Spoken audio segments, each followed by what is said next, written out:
Welcome to PV Magazine Live. I'm Christian Roseland, America's editor at PV Magazine, and I'm joined here by Dirk Rosenstock, who's the responsible vice president for Germany at Restore. Dirk, thanks for taking the time to talk with me. Good morning, Christian. Thanks for inviting me. Pleasure to be here. Pleasure to have you. So we were chatting earlier a bit about Restore and about what it is that it does, but first, since Restore's primary area of work is demand response, can you tell me a little bit about what this means and what demand response encompasses?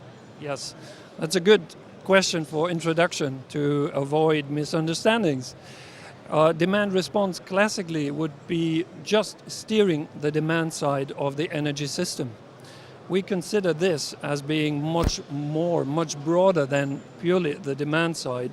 We also look at generators, we also look at batteries, and we try to integrate them into the overall system. With other words, it's about all the decentralized energy resources, no matter what they are. And my understanding is that you don't just supply these distributed energy resources, but you supply the software. Can you explain how your piece fits in with the other pieces? Yes. So basically what we normally do is we install ourselves beside existing hardware.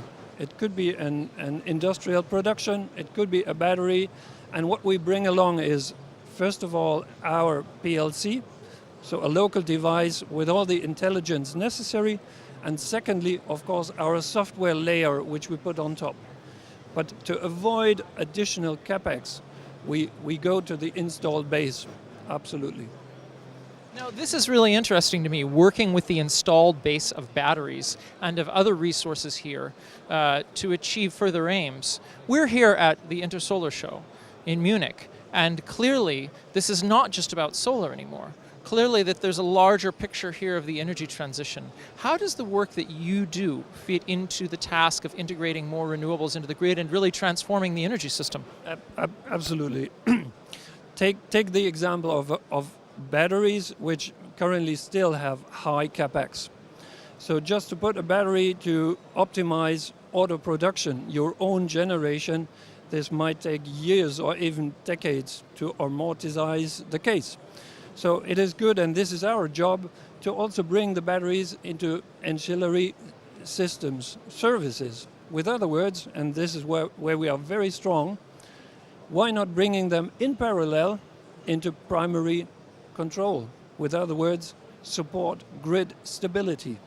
This is also our job, and this is under the headline of demand response, something we do as well. Now, this is interesting to me because in the United States, we've had difficulty getting the proper valuation for these services at the grid level. People may own batteries, companies may own batteries, but that doesn't mean that they can always get compensated for all of the services that the batteries provide.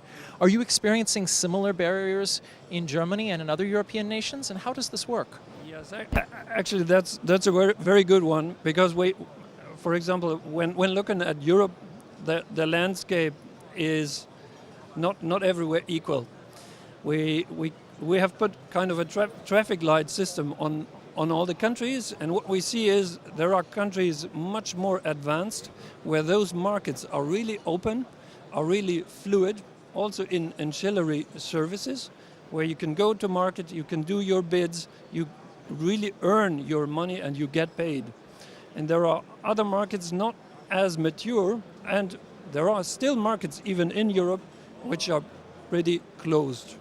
So it's not everywhere, let's say, perfect yet.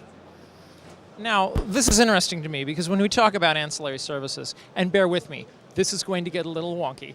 We're talking about multiple different things that can be done. We're talking about supplying frequency to the grid, we're talking about supplying voltage stabilization, sometimes it's peak shifting, sometimes it's other services. Which are the primary services, which are the services that you're seeing the most traction with and that your Restore system is able to really maximize the value of the most? Yes. So the most traction comes from the money. The most money comes from primary reserve.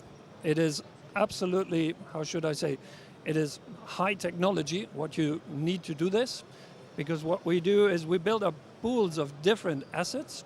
We steer them in real time, and we have to guarantee 100% availability of the whole system. It is a let's say, a service in second by second. It is nothing you do, let's say, give me some energy for the next hour, a big chunk of it. It is very, how should I say, sensitive. And there you can earn most of the money. But you need to have lots of experience in software.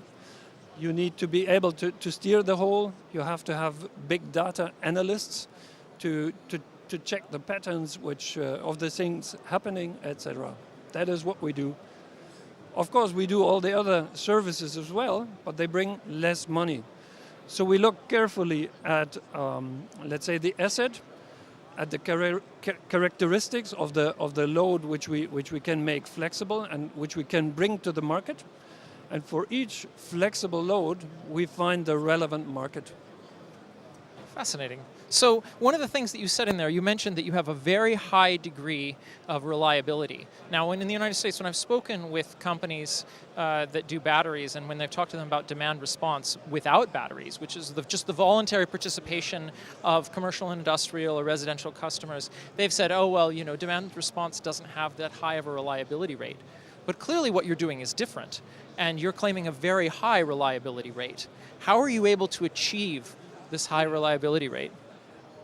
First of all, I'm not going to tell you all my secrets, but still, in Germany, if you are pre-qualified to primary control, with other words, the most reliable control the TSOs pay money for, then you have to show them that you are technology-wise capable to do so.